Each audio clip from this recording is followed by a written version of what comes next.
کافی زیادہ اس پہ ڈسکشن بھی چل رہی تھی. کیا ایسی کوئی آن گراؤنڈ کوئی بات ہے واقعی میں آپ لوگوں کے ساتھ؟ ایسا کوئی تحریک انصاف نے یا باقی اتحادیوں نے کوئی آپ سے رابطہ کیا ہو؟ آپ مولانا صاحب کا ایسا کوئی مائنڈ سیٹ ہو کہ مل کے اکٹھی کوئی تحریک چلائیں گے یا اپوزیشن جو ہے اتحاد کا سربراہ بنائے جانے کی کوئی آگے بات چل رہی ہے، یا صرف یہ ہوائی خبریں ہیں ایسے مارکیٹ میں چل رہی ہیں؟ کچھ اس کی کنفرمیشن، تردید یا تصدیق کریں گے؟ نہ میں اس کی تصدیق کرتا ہوں نہ اس کی تردید کرتا ہوں. یہ وائبز مختلف کارنر سے آتی ہیں. وہ کارنرز جو ہے نا وہ ایسے نہیں ہوتے کہ جس کو ریفر کیا جا سکے، مگر وہ ٹیسٹر ہوتے ہیں، اور یہ ٹیسٹر جو ہے نا وہ لگا کے چیک کیا جاتا ہے کہ کس حد تک ہے. ہم اپنے طور پہ جو ایک چیز جو کلیئرٹی دے سکتے ہیں کہ مولانا ایسے کسی اتحاد کا سربراہ بننے کے لیے تیار نہیں ہے جس میں ڈسپلن کا فقدان ہے. یعنی کہ سر اگر آپ کو آفر کروائی بھی جاتی ہے یا آپ کے جو تحفظات ہیں ان کو ختم بھی کر دیا جاتا ہے، تو اس کے باوجود آپ لوگ اس بارے میں مولانا صاحب یا آپ کی پارٹی جو ہے وہ نہیں سوچے گی؟ ہم ایک ڈسپلن پارٹی ہیں، اور پارٹی کے اندر آپ نے یہ ڈسپلن بھی دیکھا ہوگا کہ ہمارے مختلف سیٹن جو ہے جب ختم ہوتے ہیں تو ہم اپنے ہاتھ سے صفائی کر کے اور لوگوں کی تکلیف جو ہے وہ کوشش کرتے ہیں کہ نہ رہے، رفع کرنے کی تکلیف کوشش کرتے ہیں. تو ایسا کوئی معاملہ جو ہے نا ہمارے بس میں نہیں ہے کہ جہاں انڈسپلن ہو اور پھر ہم اس میں جو ہے نا وہ سامنے آ جائے اس اتحاد کے یا اس باڈی کے کمپوننٹ کی صورت میں، اور جس کے بارے میں یہ کہا جائے کہ یہ ڈسپلن لوگ نہیں ہیں. میں تھوڑا سا کے پی کے حوالے سے آپ سے سینیٹر صاحب ڈسکس کرنا چاہوں گی. گورنر راج کی باتیں اپنے عروج پر ہیں. گورنر راج، آپ چونکہ قانون کے طالب علم ہیں تو مجھے زیادہ بہتر طریقے سے گائیڈ کر سکتے ہیں. گورنر راج ماشاء اللہ نہیں ہے بلکہ ایک آئینی عمل ہے. وفاقی وزیر قانون کا یہ کہنا ہے، انڈرسٹوڈ سی بات ہے، آئین کے کچھ آرٹیکلز اس کو تحفظ بھی دیتے ہیں، لیکن سہیل آفریدی صاحب کے مطابق ہمت ہے تو گورنر راج لگا کر دکھائیں. اب ایسے میں اگر گورنر راج کی طرف صورتحال جاتی ہے تو آپ اسے قومی سلامتی کی ضرورت سمجھیں گے یا سیاسی انجینئرنگ کہا جائے گا اس کو؟ آپ کے مطابق آپ کی پرسنل اوپینین کیا ہے؟ گورنر راج گو کہ ایک دستوری عمل ہوا کرتا ہے مگر جمہوری نہیں، اور جو عمل جس سے نقصان کا اندیشہ ہو، جس سے جمہور کے نقصان کا اندیشہ ہو، جس سے اسمبلیوں کے نقصان کا اندیشہ ہو، جس میں پولیٹیکل پارٹیز کے حوالے سے سیاسی عمل کے نقصان کا اندیشہ ہو، جے یو آئی اس کی مخالفت کرتی ہے. سر یہ ڈسکشن میں چل رہی ہیں چیزیں. اگر جو پاکستان کی سیاسی تاریخ ہے اس کو اگر دیکھا جائے تو پاکستان میں گورنر راج کا نفاذ اکثر سیاسی مقاصد کے لیے ہے. کبھی تو چلے مان لیا کہ مطلوبہ نتائج حاصل ہو گئے، لیکن زیادہ تر حالات مزید بگڑتے ہوئے ہم نے دیکھے ہیں. آپ کو کیا لگتا ہے اگر کے پی میں یہ قدم اٹھایا جاتا ہے، وہاں کی پالیٹکس کو بہت اچھے سے انڈرسٹینڈ کرتے ہیں، وہاں کے حالات، کیونکہ تحریک انصاف کی جڑیں وہاں پہ ان کی تیسری حکومت ہے، تھوڑی سی مضبوط ہی ہیں سیاسی طور پہ اگر دیکھا جائے، عوام کافی حد تک ان کے ساتھ ہیں، تو آپ کو لگتا ہے کہ حالات سٹیبل ہو جائیں گے یا مزید بگڑتے دیکھ رہے ہیں آپ؟ عوام ان کے ساتھ ہوں یا نہ ہوں، مگر چونکہ یہ غیر جمہوری عمل ہے اس لیے جو ہے اس سے نقصان ہوگا، اور کوئی فائدہ جو ہے آنے کی بجائے، فائدہ ہونے کی بجائے اس میں تکلیف دہ ہو جائے گا، نقصان کا اندیشہ زیادہ ہے. اس لیے جے یو آئی اس معاملے کو اس حالت میں ایکسیپٹ نہیں کرے گی. آپ معاملات کو چلنے دیجیے، مذاکرات شروع کریے اور مذاکرات کے نتیجے میں مسائل کا حل نکالیں. سر کون سے مذاکرات کی آپ بات کریں؟ تحریک انصاف کے وفاق کے درمیان یا تمام سیاسی جماعتوں کے درمیان؟ مطلب کون سے مذاکرات کی آپ بات کریں؟ ابھی تو کوئی ایسے مذاکرات آن گراؤنڈ نہیں چل رہے. مذاکرات شروع کرنے کی بات کر رہا ہوں. مذاکرات جو اس وقت دو فریق متحارب زیادہ ہیں وہ پی ٹی آئی اور نون لیگ اور پیپلز پارٹی ہیں، اور یہ آپس کی بات شروع کریں. باقی دوسری پارٹیوں کا بھی گریونس ہے، الیکشن کی لیجیٹمیسی کے حوالے سے سوالات ہیں، ان سب کو ریزالو کرنے کی ضرورت ہے، انکلوڈنگ خیبر پختونخوا. سر مجھے ذرا قانونی طور پہ تھوڑا سا گائیڈ کیجیے گا. پریکٹیکلی صوبائی حکومت نے ابھی تک ایسا کوئی قدم نہیں اٹھایا جو صوبائی خلاف ورزی کے زمرے میں آئے جائیں، جس سے یہ کہا جائے کہ ان سے صوبہ سنبھل نہیں رہا ہے. تو بیانات چلے مان لیا ان کے ہارش ہیں، وہ کچھ سخت بیانات دے رہے ہیں، لیکن کیا ان کے بیانات کو لے کے آئینی بحران قرار دیا جا سکتا ہے؟ میں ان کے بیانات سے بھی آگے بات لے جا رہا ہوں کہ یہ جمہوریت کے لیے مناسب نہیں ہے، جمہوری عمل میں یہ کوئی اچھی علامت نہیں ہے۔ بیانات ان کے سخت یا نرم ہو سکتے ہیں مگر اس کا فائدہ جو ہے جمہوریت کو نہیں پہنچتا، اس کا نقصان ہوا کرتا ہے۔ تو کہ دستور میں یہ لکھا ہے مگر یہ دستور کے اس ٹیسٹ کو کوالیفائی بھی نہیں کرتا جس ٹیسٹ کی جو ہے نا ریکوائرمنٹ ہوا کرتی ہے ایسے عمل کے لیے۔ تو میرا خیال ہے کہ وہ حالات بھی نہیں ہیں کہ جس میں اس انتہا کا اقدام کیا جائے۔ سر یہ کہا جاتا ہے کہ آرٹیکل 232 کے نیچے صدر پاکستان کا استحقاق ہے، وہ وزیر اعظم کے ایڈوائس پہ اوبویسلی یہ تمام تر معاملہ ہوگا گورنر راج کا، لیکن دوسری جانب یہ بھی کہا جاتا ہے کہ آرٹیکل 234 اس میں وزیر اعظم یا وفاقی حکومت کا شاید کوئی عمل دخل نہیں ہے۔ مجھے ذرا کلیئرٹی چاہیے آپ کی طرف سے، اس میں گورنر صاحب جو ہیں خود پریزیڈنٹ کو لکھ کر دیتے ہیں اور سمجھیں کہ اس وقت کانسٹیٹیوشنل مشینری ہے جو ناکام ہو چکی ہے، اگر گورنر یہ سمجھیں تو اس کے بعد یہ فیصلہ پریزیڈنٹ صاحب خود کرتے ہیں، پھر کوئی جوائنٹ سیشن کال کیا جاتا ہے اور وہاں سے اس کو پاس کروایا جاتا ہے۔ ان دونوں میں سے کون سی پاسبلٹی ہوتی ہے جس پہ ایزیلی کام کیا جا سکتا ہے؟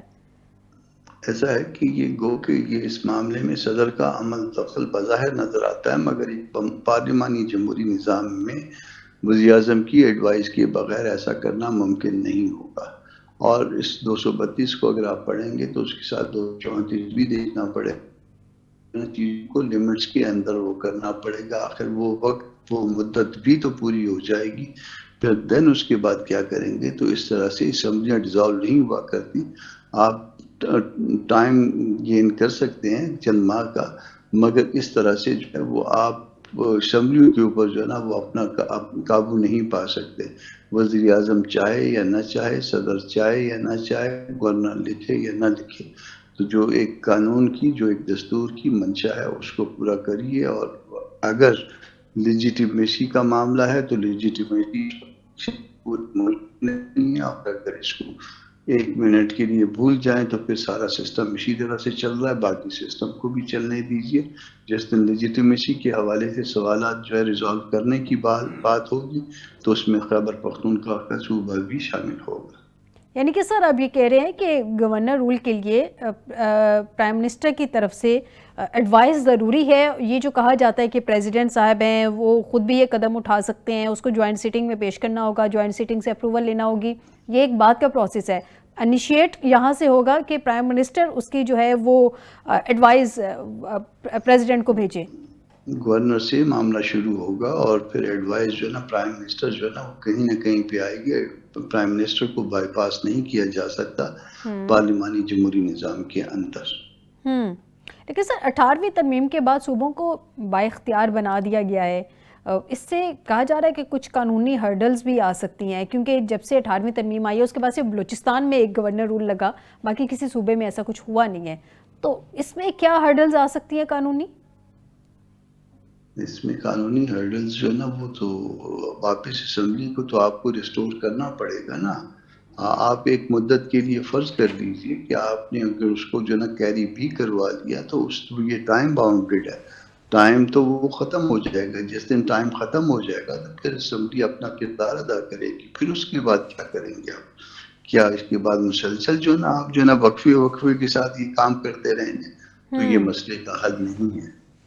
ٹھیک، بہت شکریہ سینیٹر کامران مرتضیٰ صاحب، JUIFA کے سینئر رہنما، آپ نے مجھے پروگرام کے حصے میں جوائن کیا۔ ناظرین ایک بریک کی طرف جاتے ہیں، بریک سے واپس آتے ہیں تو ڈومیسٹک پولیٹکس کو تھوڑا سا ڈسکس کریں گے کہ اس وقت ہمارے جو ملک میں چل کے رہا ہے، عمران خان مکمل صحت یاب ہے، عثمان خان نے جیل میں ملاقات کے بعد پہلا بیان جاری کر دیا ہے۔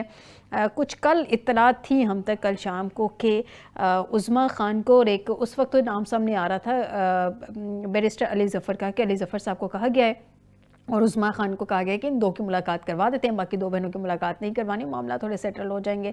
آج ایگزیکٹلی جو رات کو خبر پہنچی اسی کے حساب سے آج ملاقات بھی ہو گئی ہے، لیکن چلیں وکیل جو ہیں وہ تبدیل ہو گئے ہیں، بہرحال ایک وکیل اور ایک بہن کی ملاقات ہو گئی ہے۔ آگے معاملات کیسے چلیں گے، گورنر رول کے حوالے سے کیا صورتحال ہوگی، اور یہ اس وقت جو ٹریفک قوانین ہیں اس کو لے کے کس طرح سے عمل درآمد کیا جا رہا ہے، ڈسکس کیا جائے گا۔ پروگرام کے اگلے حصے میں ہمارے ساتھ رہیے گا۔